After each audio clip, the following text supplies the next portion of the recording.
Okey geng, so hari ni kita buat undi-undi lagi sebab ada orang nak datang rumah. Iman yang buat Iman, best tak buat undi-undi? Best. Okey, Man terangkan resepi dia Man. Tergantung. Macam duit jodoh. Ya cik, macam mana membuatnya ya cik? 2 cawan tepung pulut. Dua cawan Jadi saya tepung buat double pulut. lah. 2 cawan tepung pulut, 2 sudu tepung gandum, garam sikit. Lepas tu masukkan air pandan yang dah di blend. Berapa 1 banyak? cawan. 1 cawan. Pandan So- tu dalam 5 ke 6 helai lah. So saya ulang, 2 cawan tepung pulut, 2 sudu tepung gandum, garam sedikit dan air 1 cawan air pandan. Dia tak guna pewarna ya cik? Guna Pewarna-warna hijau. sikit.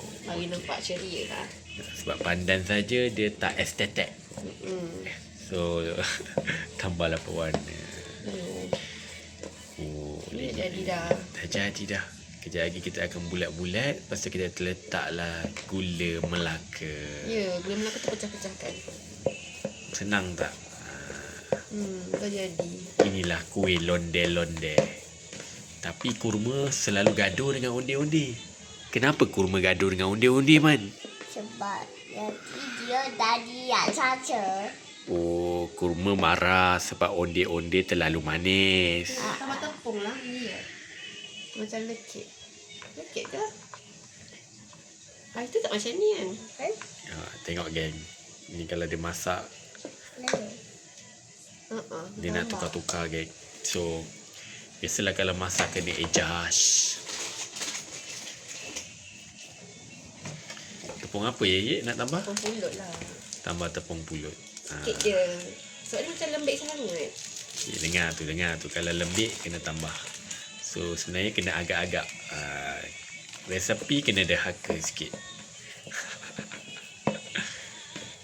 Tu macam sedap sikit. Sebab oleh mana ada nombor sana nanti dan diak saja dia nak batal kita. Kenapa dia macam tikus? Ni okey sikit ni rasa dia. Sebab dia batal peyek. Okey geng, benda dah siap. Sekarang kita nak pergi tengok kelapa. So kita akan naik kereta untuk tengok kelapa. Let's go. Okey, kelapa ini kita kukus ya guys. Kenapa kita kukus? Sebab kita nak masak dia. Oh panas. So kita gunakan kapibara. Biar kapibara ni yang panas.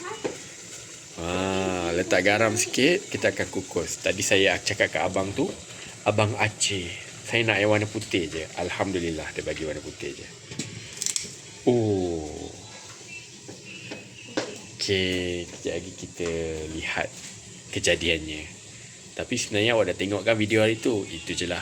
Gulung-gulung bulat-bulat tak payah. Okey, Iman. Iman buat onde-onde, Iman. Selamat Hari Raya. Bye-bye. Bye bye. Jumpa lagi.